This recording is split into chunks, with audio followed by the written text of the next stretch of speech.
It's just such an honor to be here. You know, this morning listening to Dennis McKenna and Luis Eduardo Luna and Manuel Torres speaking, and these were the people that I was reading when I was an undergraduate and young graduate student, reading about all this stuff, and to finally meet all of them in one place is just remarkable. So thank you, and for all the people who organize it.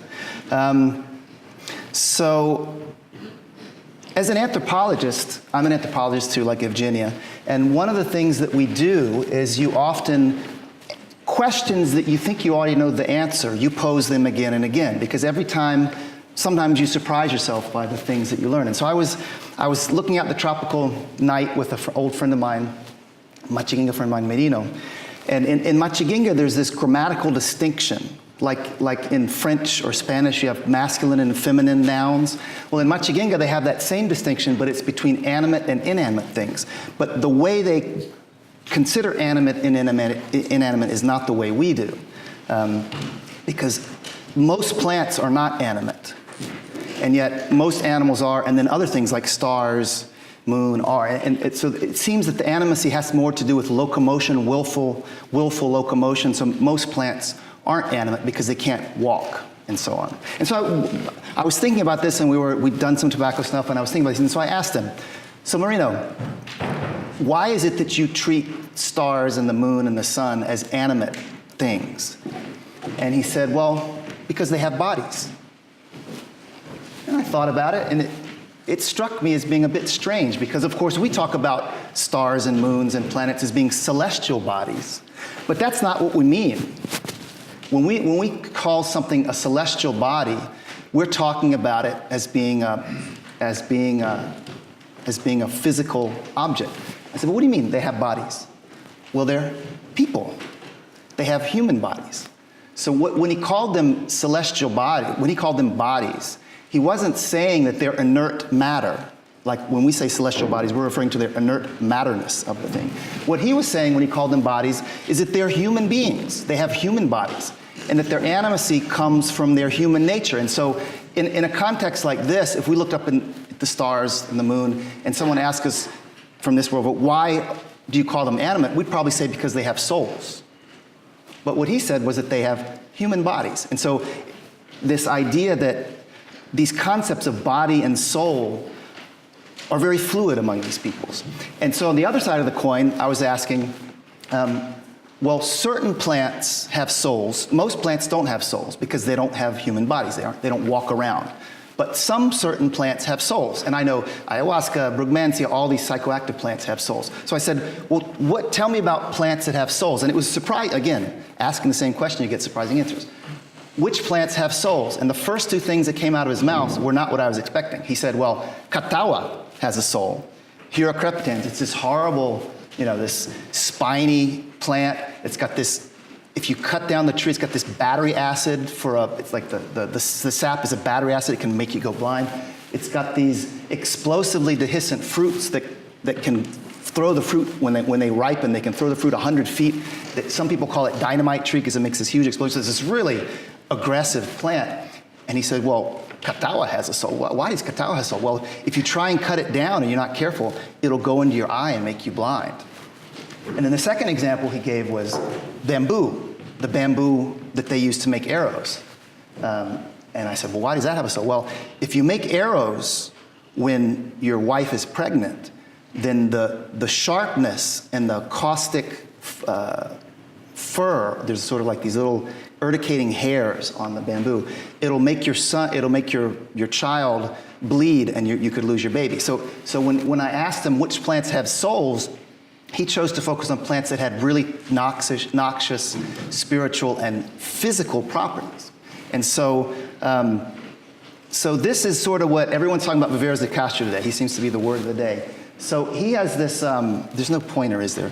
He has this article called, he talks about ethnography as being a process of controlled equivocation, which means that when you encounter concepts among indigenous people that shock your own conception of those concepts, it makes you stop and reconsider what are the philosophical implications of the terms you're using when they're being used in a different way. And so in Machiginga, the word for soul can be used for a soul of a human being or a spirit, But when they, in the animate form, I is animate, O is inanimate, like masculine, feminine. But when they talk about plants, ocidi, like I said, many plants are not animate. They don't have souls. It's only certain noxious plants and psychoactive plants that have souls. When they say ocidi of a plant, they can be talking about the pith of a plant, or the heartwood in a tree is called ocidi. And also, when you make any kind of medicinal preparation, whether it's psychoactive or just medicinal, they'll say you put the leaves in the water and you boil it. And the water turns green or red, the water changes the color. And that's because the soul of the plant has infused the decoction, the potion. And then when you drink that potion, the soul in the water then infuses your muscles and bones and blood with that. So their concept of the spirit of a plant approaches what we would call the pharmacologically active principle. And they also refer, when they're talking about shamanistic plants, ayahuasca, brugmansia, and so on, they talk about the soul of the plant as being like a leader, like otinkami would be like the leader or the chief. And I'm going to talk about this a bit later, but with tobacco, there's it's by coincidence, but it just so happens that the word for soul, isire, is very similar to the word for his tobacco, isere. It's a linguistic coincidence. And they talk about this as well, that the tobacco, isere, is the soul of the shaman. He transmits. So when you take tobacco with a shaman, the tobacco, isere, transmits his soul, isire, to you. So the soul is transmitted through this physical substance. And these are examples of how these indigenous concepts about what constitutes the body, what constitutes the soul, they're very different than what our Western philosophical tradition is based on. And so, going back to Descartes, cogito ergo sum, Descartes divided the substances in the universe into three types. There's res extensa, those things that exist extended through space, material things. There is res cogitans, which are the mental things, which would be mind and so on. And then God is a separate category, infinita, res infinita. And you see when the words that we use to describe psychoactive plants fall into these different categories, where most of them, psychedelic, psychotomimetic, hallucinogenic, psychoactive, mind-altering, they emphasize the mental states. Narcotic emphasizes the physical state, and then entheogen emphasizes the godliness of these plants. The Machinginga won't have any of this. Their word for psychoactive plants is just kepigari, which means basically poison, that which intoxicates. And the term kepigari, Machinginga is a agglutinative language, so you have these word roots that then add on multiple meanings as they get different affixes and suffixes. So piga, this root in the middle of kepigari. Kepigari means poison, that was not, but it really means to return, to go back and come to the same place, to spin on an axis, therefore, by extension, to feel dizzy or nauseous, because you feel like you're spinning, therefore, to intoxicate or become intoxicated, and then poisonous, intoxicating, it should say and psychoactive substance. And so their concept of what we would call a psychoactive plant is a very physical thing. It's intoxicating. They don't distinguish between the physical effects and the mental effects or the spiritual effects. It's all one thing.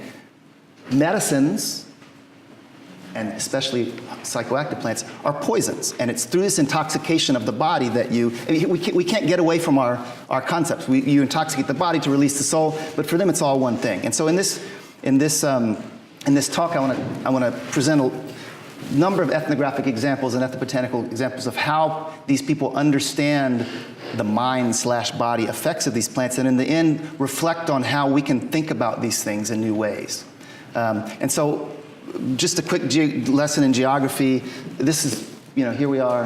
I can't get this thing to work. Anyway, here we are, Peru. We've been talking about up here, Iquitos, northern Peru. I'm way down in southern Peru, down on the border of Bolivia and Brazil, Manu National Park. And it's a region, it's a national park, but it has a very large indigenous population and a very rich and sort of tragic history. It was originally populated by the Toyeri and the Mashkopiro people, but they were essentially wiped out at the turn of the century by the rubber barons, by Fitzcarraldo. And all these other people, then Ashaninkas and Panoan peoples and the Piro and the Machinga came to fill this demographic void left by the rubber tappers. Anyone who's seen Werner Herzog's wonderful film Fitzcarraldo, this is the Isthmus of Fitzcarraldo, this right here. He took his boat across the Mishagua River into the headwaters of the Manu River in 1894. And so this is the living legacy of Fitzcarraldo. And so the main two indigenous groups in the Manu Park, when I first started working, were the Machigenga. They're Arawakan-speaking peoples. They wear these kushmas. They're sort of tall and thin. And they sort of filled in the demographic void left by these people who were wiped out in the 1920s. And then the Panoan peoples, the Nawa peoples, who moved in from sort of Purus River region, Brazil, from the north. And they just basically, the Machigenga migrated from the south, the Panoans to the north, until they ran into each other. And they were at war with each other for the whole 20th century. And so, because I have a little bit more time than in usual talks, I'm going to try to present some of the stuff that I've done before. Some of you may have seen this, but just to give the background of the research. And so my thesis research was basically, I was doing a comparative study. You have these two groups of people living in the same environment. They're 20, 30 miles from each other. And yet they were at war with each other, so they didn't really interact much, except by shooting arrows at each other. So I was interested in seeing, well, how do they, you have these two cultures, different language families, how do they understand the forest, how do they use the plants? And what I found was that sensory perception, focusing on medicinal plants and shamanic plants, and sensory perception, the taste, the odor, the texture, smell, this was all very important in how they understood how they selected the plants. Why is this plant medicine? Because it's bitter, because it's astringent, because it has a fragrant odor, because it smells like a peccary, because it's got spines. Those sensory properties were very important in understanding how the plant works, and how they understand the etiology. This plant works because it enters the body and does these things.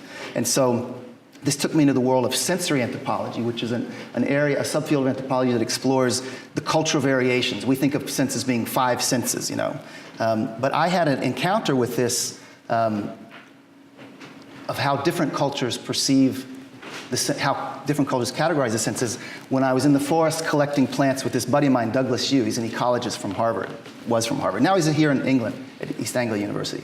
And so Marino, my old buddy Marino, he scraped this bark of this tree, and it smelled exactly like a fart. It was horrible. It's a lauraceae that smells, they call it palo de miel. It smells exactly like a fart. And he gives it to me, and I smell it. And I go, oh, man, I got to show this to Douglas. So I said, hey, Douglas. I put the thing under his nose. I said, listen to this. And Doug goes, Shepard, you've been taking too much ayahuasca. It's like your senses have gotten all crossed. You're telling me to listen to the smell. I had been taking too much ayahuasca, but actually what was going on is that I'd gotten so used to speaking Machigenga, I'd speaking the language all this time, that I was using their vocabulary. And what happens in Machigenga is when you say, smell this, the word that you use is actually listen to this odor, because the Machigenga language divides the senses into 2 main categories. There's nea, the verb root nea, which means to see, to recognize, to know. And I'll talk later about the shamanic kind of seeing, true seeing, which is ne, sano means truth. So this is like a complex word that means true seeing. And then all the other senses, hearing, feeling, and smelling, tasting, come under this verb kema, which means the basic is to hear, then by extension to understand, to obey. But also when you've just eaten a meal and you say, I'm full, you say kemaka, I feel it in my stomach. And then when you say, again, it's a gluten language, enka is the verb, there's a word root for smoke, gas, vapor, odor, language, anything that's invisible, that's in a gaseous state. And so kema and kagansi means literally to listen to or to hear the odor or the vapor of something. So that was my experience with how your vocabulary goes native. And so when I was working with the Machigenga and the Nawa healers and collecting plants, what I really wanted for every plant, I wanted to know not only what the plant is, the botany of it, and what it's used for, but what sense property does the plant have? Why is this plant a medicine? And they were very effective at telling me why this was. And it was very interesting. And then I sort of compared, I had a robust sample of Machigenga plants, 740 collections, 538 collections among the Nawa. And when you look at this graph, this is Machigenga yellow, Nawa blue. You can see that for the Machigenga taste And then irritation, which would be pungency, things, causticity, chemical irritation, were very important. Not very much for the Nawa. For the Machiginga, for the Nawa, visual spines, visual things very important, color, less so for the Machiginga. And both of them, odor, very important. So you could see that there was a very different cultural approach to medicinal plants in the two cultures. One of them, the Machiginga really focused on bitter plants. Of all the plants that I collected, the single most common chemical sensory property given for medicinal plants was bitterness. 22% of all plants that I collected among Machiginga, they said the property is bitter. When you add bitterness plus chemical irritation, causticity, pungency, in all 49%, basically half of the plants that they use, they're selecting for these powerful, astringent, bitter, toxic kind of compounds that they're looking for. And this has to do with the way they understand illness. They consider illness to be these nice microscopic worms. They call them someti, just like they would call earthworms or intestinal worms. But they say these are different worms. These are teeny tiny little worms. You can't see them. They're sort of like our concept of microbes. And these worms get into your body, and you have to put these poisonous, caustic, astringent, toxic, bitter things to kill or hurt. They say that the worm feels just like if you take a bitter plant, it hurts you. It makes you feel bad. It makes you feel sick. If you take chili peppers, it makes you recoil from the pain. It says, illnesses are the same way. The little worms, you put something bitter, it makes them feel bad. It makes them feel sick.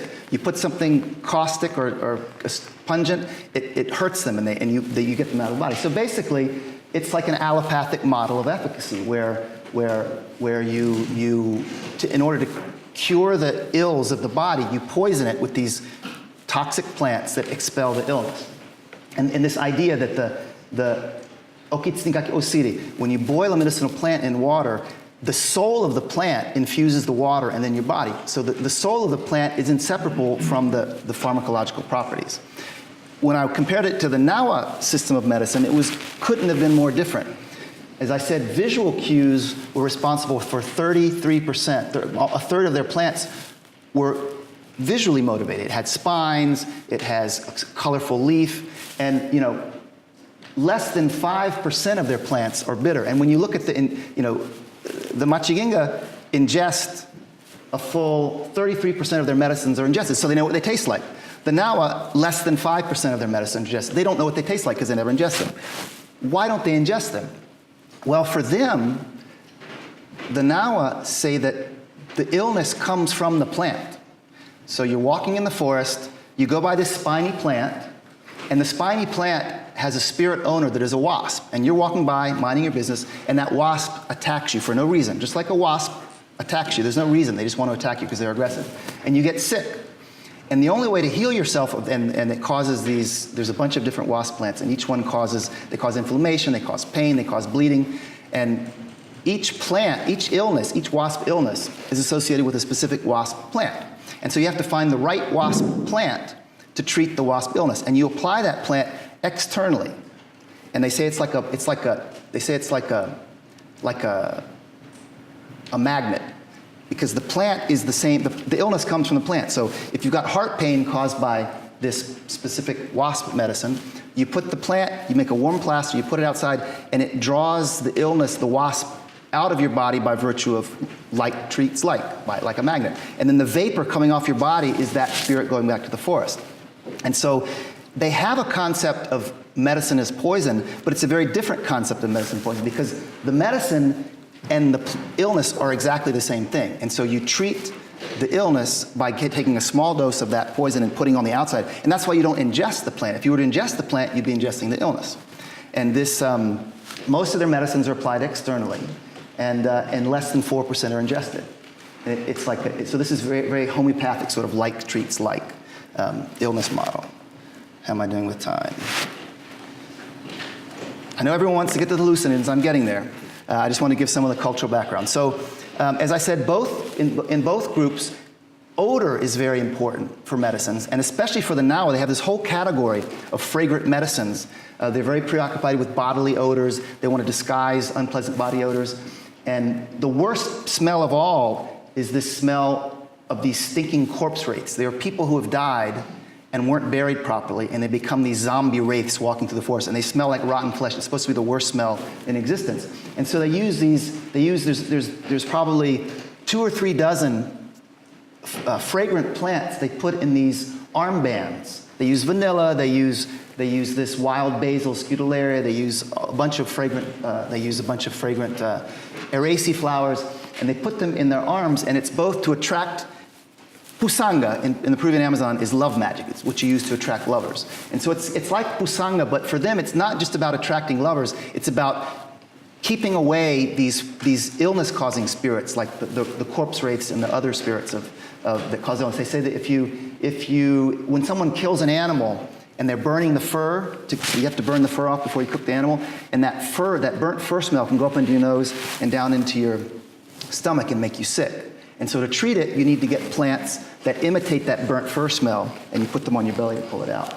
And during the ayahuasca ceremony, the Nawa smell wild basil in order to bring these pleasant spirits, because by wearing these fragrant perfumes in their arms, they're imitating, there's these spirit beings called the Shoba, who live in the forest, and their bodies are fragrant without having to use any kind of perfumes. They're just fragrant beings. And so by using these fragrant plants, they're imitating the fragrant bodies of the Shoba.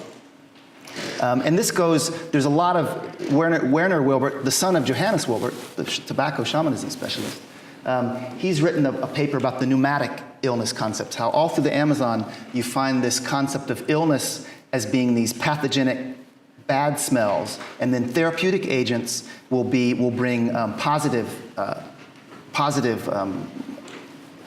good smells counteract bad smells, and that's how you get healing. And as I said, in Machinga, Inca, it means odor, vapor, smoke, mist, and language. You hear an odor. And there's a number of illnesses that they say in the early rainy season, you get this mist that comes out of the sky that brings down the accumulated illnesses, and it brings those illnesses to earth. And yellow vapor in the sky is this sort of coloration the sky gets in the late rainy season. And when it rains after that, they say that it brings illness into the water. If you think about it, late dry season. So at the very end of the dry season, the sky's full of particles, and the ground, of course, is full of accumulated feces. And then with the first rains, all that accumulated feces goes into the water. They say right after the first rains, you start getting sick. And they say it's this yellow vapor in the sky comes down and contaminates us. In Peru, there's this concept of kutipa in Amazonia. Kutipa means vengeful spirits. It's a spirit revenge. It comes from, I think, from a Quechua word that means to exchange, to pay back. And in Machinga, they call it fuigasetagansi, which means when you hunt an animal with a very strong odor, like a male animal with a scent gland, when you kill the animal's spirit comes back as that odor and attacks your children. And so for example, a hunter goes out and he kills a monkey, a woolly monkey, a male woolly monkey, the big curaca, the big male woolly monkey. And that male woolly monkey has this strong male sort of scent odor from the male scent glands that animals have. And the animal's spirit comes back as that odor. And the young baby will smell that odor and get sick, will cry, will have rashes, will get diarrhea. And so what the woman does is she takes all of these odorous plants, leaves, and piripiri, which I'll talk about in a little bit, and this whole concoction of plants. And every day for about the first 3 months of the kid's life, she bathes the baby 3 times a day with these odorous plants to create like an odorous force field of fragrant odors to protect them from all these malignant odors that come in from the forest. Okay, now's the part everyone wants to hear about. It's hallucinants. We're there. So ayahuasca, the Quechua word, ayahuasca, the vine of the soul. There's all these etymologies. The Machinga get right to the point. This stuff is called vomiting medicine, kamarampi. Kamaranka to vomit, hampi medicine. And they consider it to be kepigari, poisonous, toxic, and of course kepishiri. Now, these days the Machinga mix the Banisteriopsis with Psychotria like everybody else. But they did not use Psychotria as an admixture until very recently. They seem to have had ayahuasca for some time because they have more than 7 different cultivars, and they say that before they learned about Psychotria, they they drank it alone, well, not alone, they drank ayahuasca mixed with other things. So they seem to have gotten ayahuasca vine, and the psychotria grows there, they just didn't know how to use it. And so they mixed Banisteriopsis vine for about 8 to 10 hours. It's a much longer boiling process. They say they reduce it to a honey-like consistency, and they would mix it with different plants like Phytonia albavenus, with Geoganthus pepigi, which are ornamental plants you can find in any florist probably in England. And they said, well, it's got these pretty veins on the leaves, and those are the things that come into the visions, and the coloration of the leaves that affects the vision. So this could be what they call doctrine of signatures, just a symbolic association, or who knows if anyone wants to go out and see if there's any psychoactive things in these plants. And nowadays, and the funny thing is, these days, they'll add these things to the psychotria ayahuasca mixture sometimes, just sort of in remembrance of old times. But they say that making it with psychotria is much more efficient. Rather than having to boil it for 8 to 10 hours, you boil it in 4 hours. And they learned, the curious thing is they learned psychotria. It grew there, but they didn't know how to use it. They learned it from the same Machiginga guide who brought them Protestant missionaries. So he brought Protestant missionaries and ayahuasca at the same time. And so when they were first contacted in the 1960s, this Machiginga guide who was bringing the Protestant missionaries said, hey, you guys take ayahuasca, you don't know about this stuff? And so they call it to this day Urubambashi, because not the leaf itself, it grows there, but the knowledge came from this Urubamba River Machigingas. But the curious thing is I've collected the hell out of this thing, collected it all I can, and it is not viridis. It is consistently, every time I come up with viridis, they say, that's the same, that's Urubambashi, but that's the bat Urubambashi. That's the stuff the Shipibo use. We don't use that, that's bad stuff. It makes you see bats and snakes and all these bad things. They say, we use this other thing, and it's like, I've collected them dozens of times. You lay them in the herbarium, and every time it's viridis, it's bat. It's either bat or snake, Urubambashi. It's either bat or snake, psychotria. And the one that they use is this thing that I haven't been able to identify yet. It's a slightly different variety. It's in the Chicago Field Museum. If someone can tell me what it is, I'd appreciate it. So talking about the sensory world around ayahuasca use, one thing, let's just play a little bit of this. I hope it works. This is a one-stringed violin. They call it a musical bow, I think, in the Amazon. And you can hear people. So is the ayahuasca, no, I can't turn it off. Oops. So as the ayahuasca comes on, they will play these pegompis. And the word pegompi, pega is the root for transformation. And so the pegompi means the instrument of transformation. And they say that it speaks the language of these invisible spirits called the sangariti. Sanka means clean, like clean water, but also invisible. So transparent, lucid, clean. And they say that when you play the pegompi beautifully, it's kametienga. It has a beautiful odor or a beautiful vapor that emerges from it, and it draws the spirits from the forest with that beautiful odor, beautiful vapor, beautiful language. And it calls the spirits, and that's how the songs come. You take ayahuasca, and while you're waiting for the spirits to come who bring the songs, you play the pegompi, and that's what draws them to you. That's their language. And it's sort of hypnotic. Let's listen to it a little bit more. I love it. Let's see if I can get it going. Oh, it won't go. Anyway, and then going back to this idea of true seeing, the verb ne means to see. Sano is this root that means true. There it is in the middle. So ne sano tagansi means true seeing. And the way you obtain true seeing is you have to take ayahuasca in the absolute darkness. And there's a related word, ne sankagatsi. Sankarite, like I said, sankarite are the invisible spirits of the forest. When you look into clear water, you say ne sankataki. You're seeing through clear water. So the word, this root sanka means both, it means transparent, invisible, but also clean and pure. Like looking into a mirror, looking through water. And so when the Machiginga take ayahuasca, they do it always in the rainy season.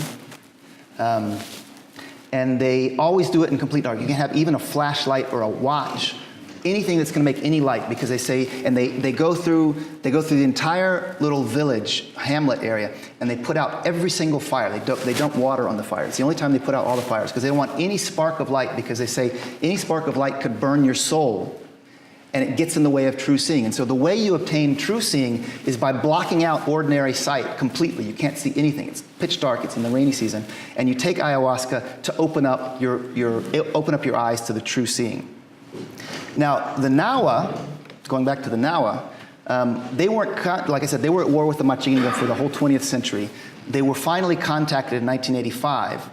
Half the population died. It was a very traumatic event. Shell oil was prospecting in the region. Loggers came in, and they were contacted. There was no health care, and half the population died of colds and whooping cough and other things between the 1985 contact and in 1990. I worked with them in 1996. Prior to that contact, they did not have ayahuasca at all. They didn't know about the vine or the psychotra or anything.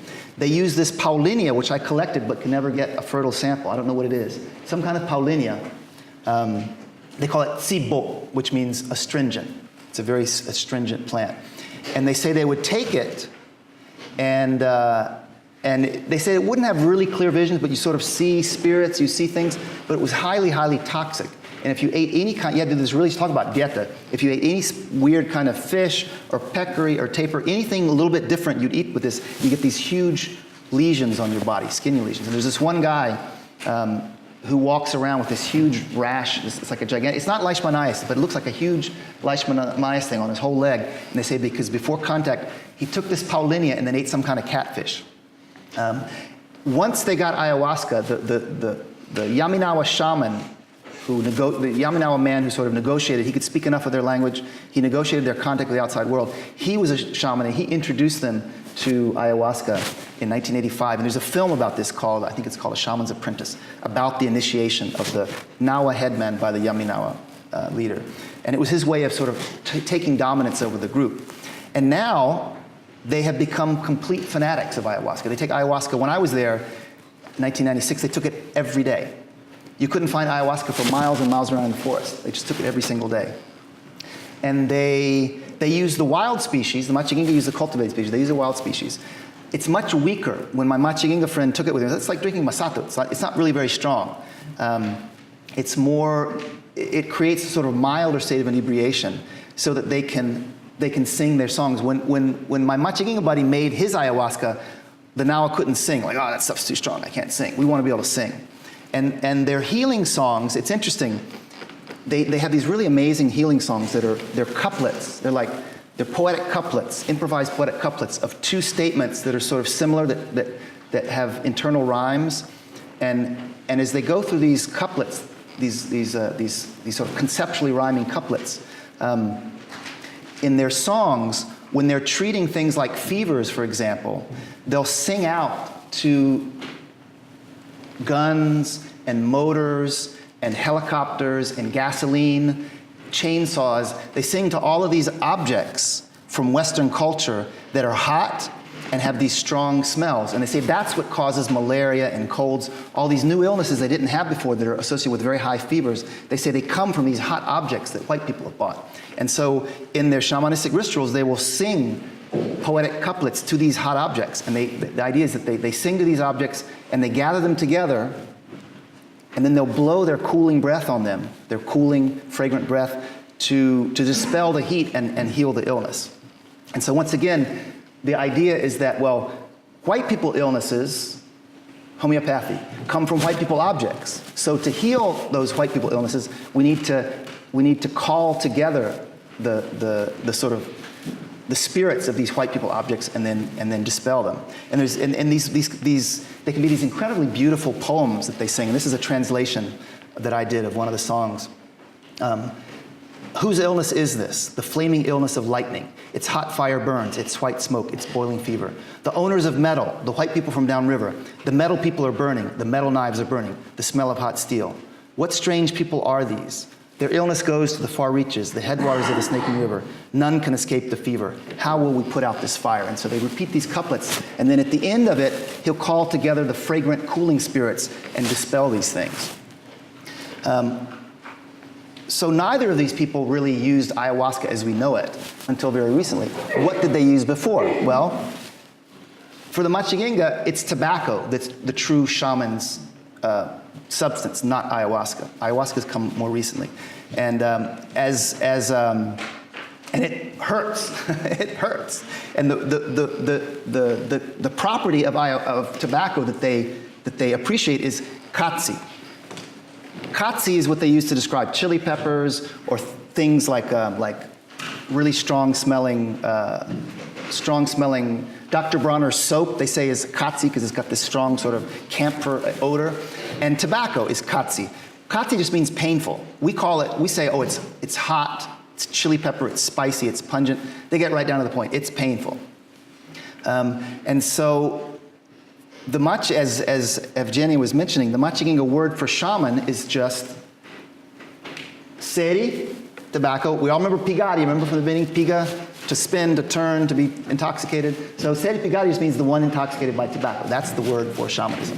So there's this direct association. They use different forms. Snuff, there's this tobacco paste, which is it's ayahuasca and tobacco boiled together for hours until it turns into this horribly bitter black paste. And again, the idea is they make this sort of folk etymology. They see, Isire, the shaman's soul, Isire, is his sere. Isere, Isire. They make this poetic association. The words aren't related etymologically, but they see this similarity that reinforces their idea that when a master shaman takes his tobacco paste, he will eat his tobacco paste, he'll swallow it, and then he'll regurgitate it and kiss his apprentice and pass the regurgitated tobacco to his apprentice's mouth, which the apprentice then swallows. And they say, I've seen them do this. And they say, he's passing his soul, his tobacco, his soul. So he swallows the tobacco, he puts it into his body, deep into his body, then regurgitates it and sends it to his apprentice and transfers a little, he says it's like a little piece of his soul, like a seed. They take a little piece of his soul, a seed from his soul, and plants it in your soul through the tobacco as a substance. And when you take tobacco snuff, the idea is that the stronger, the more painful, the more katsi, the more pungent the snuff, the more powerful the shaman's soul is. And when a shaman blows tobacco, either just during the day or during ayahuasca ceremonies especially, by blowing tobacco into you, that substance, that tobacco, that toxic substance, transmits the shaman's soul to you. So again, the idea that the soul can have a physical form that can enter the body, can leave the body, can go into other bodies. Now, the most powerful toxic substance among the Machiginga is Brugmansia suaveolens. They call it hayapa or saro, or they just call it kepigari, because it is the most toxic thing in their pharmacopoeia. It's considered the most toxic, one of the most dangerous things, but also one of the most important things. It's used for shamanic initiation. When a young shaman decides to go down that path, they'll give him a 3 or 4 day dose of Brugmansia, let him wander in the forest for a couple days, and there he'll make this contact with the spirits, the small little people spirits. And then when he comes back and takes ayahuasca, or she, in the old days, there were female shamans. And my theory is that the arrival of ayahuasca brought this sort of mestizo, more male-oriented tradition. And today they're not female Machiginga shamans, but in the old days when it was just tobacco without psychotria, ayahuasca without psychotria, tobacco, and Brugmansia, there was an equal number of male and female shamans, and they've sort of gone by the wayside. I don't understand why that happened.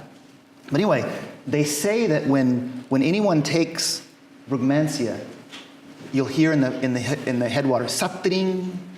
It's not thunder, it's not lightning, it's the special sound of those portals opening up. And they say, whenever anyone takes, you can listen for it. When we hear that sound, someone's taken Brugmansia somewhere. And they say it's a special sound. They've pointed out to me, and they say it's not thunder, it's not an animal, it's this special sound, satring, of the portal opening for the person to go into the other world. But in addition to this shamanic use to sort of open the portals of communication with the spirit beings, it's also used for extreme illnesses like a snake bite or a really bad fall from a tree, real severe illness. They will take Brugmansia to put the person into a state of coma, like medically induced coma. And when the shaman takes brugmansia or ayahuasca, the initiates, they go to special places in the forest. And it's a really interesting thing because these special, you can see there's like a little clearing around this tree. And it's actually an ant-plant symbiosis. My buddy Doug, the ecologist, was fascinated by this because he works with ant-plant symbiosis. And it's an ant-plant symbiosis between this plant called Cordia nodosa and these ant species. And they create, the ants will sort of clear the area around this tree. And in exchange, the tree gives them little nodes where they can make houses.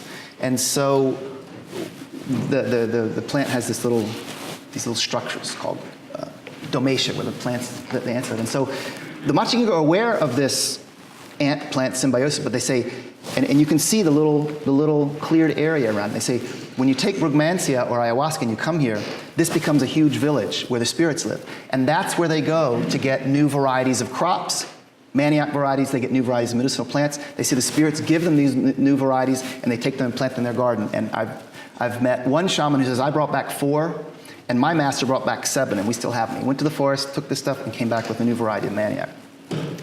Also, when they're in this village clearing, this invisible spirit clearing village, they will negotiate with the owners of the hunting animals. They said the hunting animals are their pets. Like we have dogs and cats and chickens. Well, their hunting animal, their pets are peccaries and curassows and all these game animals. So they'll say, they'll do deals with these spirits, and the spirits say, well, I'll let you have some of my chickens, which are their curassows or other birds, or I'll let you have my pigs, which are their, the peccaries. And so they'll negotiate with these spirit, and during this process, they say you create a spirit twin. So when the shaman prepares ayahuasca or brugmansia in this world, they have a spirit twin who's doing it at the same time. They both prepare at the same time, and they switch places. So brugmansia, like I said, it's used for shamanic initiation, but also it's a very important medicinal plant for extreme illnesses. And this is a friend of mine, Jaime. I met him when he was just a young boy, and then I came back, and he was a hunchback. What happened to you, Jaime? Well, he fell out of a tree. He was hunting monkeys, climbed up the tree, the monkey was dead, grabbing onto the branch, and it rained, and he slipped and fell out of the tree and broke his back in 5 or 6 places. And they came, and they got him, and they brought him back very carefully to the village in a mat, and the shaman of the village gave him a huge dose of brugmansia. And he said he was out for a week. And when he woke up, the shaman said, how you feeling? It hurts. Another dose, another week. Woke up, how you feeling? It's a little bit better, but it still hurts. Another dose. And so he put him, he was in a state of coma, of medically induced coma, for a month. And atropine in brugmansia has atropine. It reduces swelling. Scopolamine is an anesthetic. It's an amnesiac, so it sort of kills pain. And he says that during this time, he was taken to this faraway city, and there's all these medical doctors around him. And there was this woman with he'd seen people soldering, like when they would take their boat to be fixed, not soldering, welding a peki cola on the peki, and says it was just like those guys who welded the peki colas, the boat tails on, and they were soldering they were welding my spine back together. And after a month of being in this state of coma, his bones fused. Obviously, he's a hunchback, but he's alive, And they said, no, if we take him out on the boat, he would have died. So brugmansia literally saved his life, and it put him in a state of physiological coma for long enough for his bones to weld together. And now he has basically a normal life. No Western medicine at all, just brugmansia. So they really believe that when people get bitten by a snake, or they have a really severe illness, this is the last resort. But there's the other side. I've written an article called The Path of Day of Light, The Path of Day and Night, in a recent book. And it came from this is a Shipibo fabric that I bought in Pucallpa. And it's called, the name on the back of the artwork is The Path of Day and Night, El Camino del Día y de la Noche. And it shows a red snake and a black snake intertwined with the leaves of brugmansia. It doesn't show the flower, but the leaves are very clearly growing along the body of the snake. And so even, all through the Amazon, this plant is considered to be a very powerful plant, but also very dangerous. And so this young man, Thomas, he was the brightest young man in the village. He went off to study in Puerto Maldonado in the local city. He wanted to become a nurse sanitario, like a nurse health practitioner, but it was such a culture shock being in Puerto Maldonado. He wasn't prepared academically and ended up coming home. He couldn't finish his degree. And he sort of came home disgraced. He started having psychological problems, and he started using Toei as an escape. He started taking Toei all the time. He was taking it every week, and finally he just turned up dead one day. And they said, yeah, the Toei just took him away. So while they respect it greatly and they resort to it to solve very serious health problems, and they're very aware of the doses. It's like, they say, they take out the pith, scrape out the pith and boil it, distill it in a leaf and steam, and say this much one night, this much of the tallo, of the stem, that much a week, that much one night, that much 3 days, 1 week, 1 month, forever. So you got to be very careful with this stuff. Don't try this at home, as they say. Another solanaceous plant loaded with tropane alkaloids is Brunfelsia, which has been mentioned before. They call it chirisanango in the Peruvian Amazon. And the Machiginga use this for hunting. In fact, the main use that the Machiginga give for ayahuasca isn't healing, it's for hunting. They take ayahuasca during the rainy season to become good hunters, because most of their hunting is on the rainy season. And so Brunfelsia is one of their main hunting plants. And the reason they call it chirisanango in Peru, chiri I think means cold in Quechua, and when you take it, it gives you this feeling of cold and tingling, like pins and needles in your fingers and toes. And they say that the hunter will take a big dose of this, so much that you can't even walk. It's painful to walk because you get this like tingling sensation. And you'll be sort of out of it for 3, 4 hours, 8 hours. You can have dreams. It's somewhat psychoactive, but not nearly like Brunfelsia. And when it's done, that tingling sensation, the needle pricking sensation, they say that's the spirit of the harpy eagle, which enters your body and makes you a great hunter. And so there are 3 or 4 species, folk species they recognize. And some are good for monkey hunting, other are good for fishing. But there's one species that no one's ever showed me because they say it's super dangerous because it makes you such a good hunter that you turn into a jaguar. And you can't use this plant. So I haven't been able to collect it because everyone's too afraid to collect it.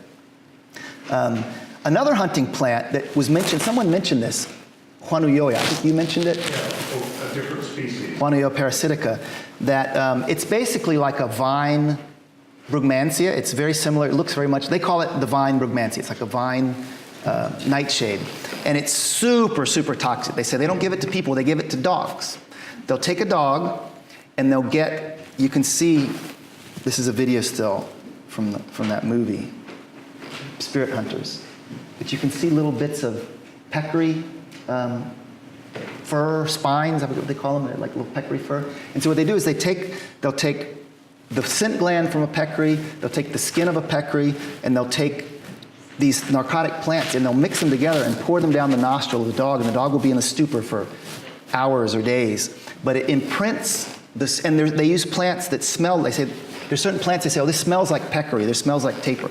Or this is a plant that the tapir eats, and they'll put those plants that have smells that are associated with the animals, mix them with narcotics, and they'll give them the dogs to imprint in the dog's sensory system that odor so that they can go hunting for them.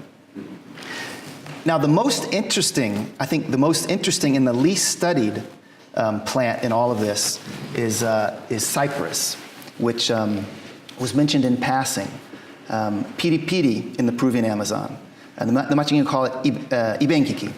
And cypress is the family of papyrus. It's the same family that the Egyptians made paper from. If you look through the pharmacological literature throughout the world, it's one of the least used medicinal families in the entire world. It has nothing. It's got nothing going for it. No alkaloids, nothing. It's just pulp for paper. And yet, the Machiginga and everybody in the Peruvian and Brazilian, all indigenous peoples use this thing. It's like the ginseng. It's a panacea. There's all these multiple varieties. There's for childbirth, to have children, not to have children, for headache, to cure insanity. If you take this one, it causes insanity. You can get rid of bad dreams. It cures wounds and snake bites. You can become a good singer, a good weaver, a good hunter, better fisherman. Bickering spouses take it to stop bickering. There's even a special one they call soldado benki. Soldado is soldier in Spanish. Soldado benki, soldier piri piri, is so that you can go through military checkpoints without being searched, because it calms you down. So you think, this has got to be pure superstition, right? It's this plant with no activity at all, and no alkaloids, and yet used for all these. Well, it turns out that the wild version of piri piri has flowers. I did some research, called the guy in Indiana who studies the wild piri piris in the States. Cattle ranchers hate them because they've got small amounts. There's a fungal endophyte that's from the Claviceptaceae family, the same family as rye ergot, the same family as LSD. It infects the wild plants in very small quantities. Apparently it helps them defend themselves against other worse things. But when cattle eat a bunch of this stuff, they'll get drunk and fall down and break their legs or drown.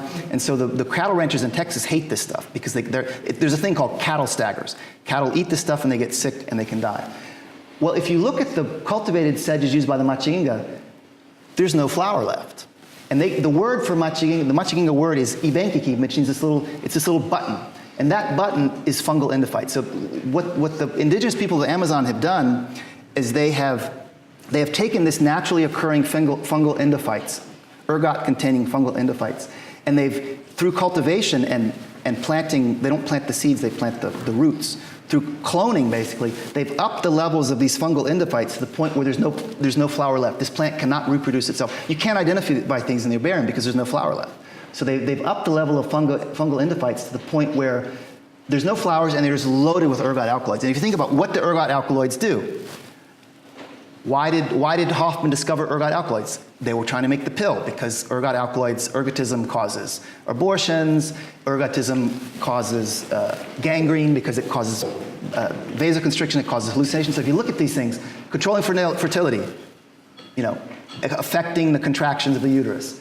Headache, vasoconstriction. We use ergot as a migraine cure. Curing or causing insanity, bad dreams, wounds and snake bites. If you get bitten by a snake and put ergot on it, it contracts your blood vessels so the venom doesn't go into your veins. So all of these uses are completely understandable once you figure out that this thing is loaded with ergot. And so I'm coming towards the end of my time in my talk. And so, I mean, you've seen how, looking at the Machiginga versus the Nawa, there's these plants in their environment, the plants have the chemicals they have, and yet they're from their very different cultural positions, the Machiginga and the Nawa, have approached their pharmacopoeia in completely different ways. In the sense of, Machiginga go for the bitter things, the toxic things, the Nawa go for the fragrant things and the things with visual cues to them. And so from what Evgeny was saying about cultural construction, I think I'm sort of paraphrasing here, but there's an article by Viveros de Castro where he talks about substances. And he basically is saying it's not the substance, it's the relations that they create. So, tobacco, for the indigenous shamans of the Amazon, it's not the tobacco, the nicotine in it, it's the relations that it creates between shamans, human relations, or spiritual relations. And so, and you can see, and if you go to the world ayahuasca diaspora, where you've got people taking it. You've got the sort of vegetalismo, the traditional vegetalismo that Luis Eduardo Luna has worked on so importantly. You've got these ayahuasca religions in Brazil and this sort of tourism industry. It's the same substance, and yet the uses are completely different. So do the substances matter at all? An anthropologist coming from a cultural construction would say, no, the substance doesn't matter. But yet we know, those of you who are chemists and botanists, the substances do matter. Because the reason psychoactive plants are psychoactive is because they contain these substances whose three-dimensional structure mimics neurotransmitters. The difference between scopolamine, atropine, they're two tropane alkaloids, they're the same thing. The only thing that's different is their three-dimensional shape, their chirality. And they have different effects because of their different shapes. So how can we put together this view of, well, culture matters, culture changes the context of these things, and yet the substances matter as well. And thinking about, from the very beginning of the talk, for the Machiginga and other Amazon peoples, there is no difference between mind and body. They're the same thing.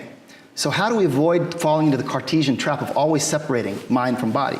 And I came across this really curious article by this Brazilian botanist, chemist named Otto Gottlieb. It's a really obscure little article, but I read it and it got me thinking.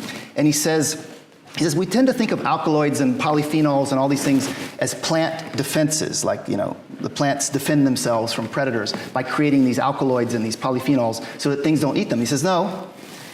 If if you look at the life, the cycle of plants and how these things function originally, he says, their original function was not attraction, defense, or any other ecological function, but is membrane construction. That these molecules are involved. First and foremost, they were things that could go across membranes, cell membranes, and then from there, because they can communicate across cell membranes, they end up influencing the morphology of the creatures, and then up to the sort of biogeographical level, evolutionary level.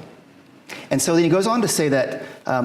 Considering the way they're constructed, low mass, polarity, chirality, he says what these things really started out as is messengers of information across cell membranes, first and foremost. And then through evolutionary processes, natural selection, things that were effective deterrents to predators, or that could cause diarrhea to help disperse the seeds, whatever, that comes secondarily. But primarily, that these bioactive molecules communicate information.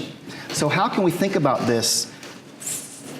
Taking into account, he's a biochemist, but thinking about into culture, we can think about these chemicals, these psychoactive chemicals or other active biological activities.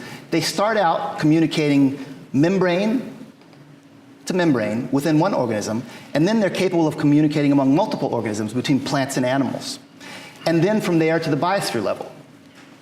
And then thinking about it from your personal level, so these substances, they first work at the intercellular level within your own neurological system. Then they enter the interpersonal level between human beings, and then to the interdimensional level between beings of different levels. And of course, none of this is new to the vegetalistas that Luis Eduardo worked with and everyone. They're talking about the relation to the aquatic realm, the terrestrial realm, the celestial realm. Different words for the same thing. And the concept that Luis Eduardo came up with so long ago, the concept of plants as teachers, when you think about it this way, this is not a metaphor, because these substances are literally transmitting information across cell walls, across organisms, across, in ecological systems, between people and between spirit beings. And so just to close it out, I'm at the very end of my time here. There's a French philosopher called Merleau-Ponty, who his approach to getting beyond Cartesian dichotomies is through phenomenology, so that you don't think about body and mind as being separate. He says, if you get angry at someone, the traditional sort of philosophical way is like, there's an anger thing that goes off in your brain, you get angry, your mind gets angry, and then you express that anger by shaking and screaming. He says, but no, anger is your body's angry reaction is anger itself, that you can't separate body and mind. And so Merleau-Ponty looks at how if you take a phenomenological approach to sensation, rather than the sense comes in, it sets off a neural thing, and then it fires a response.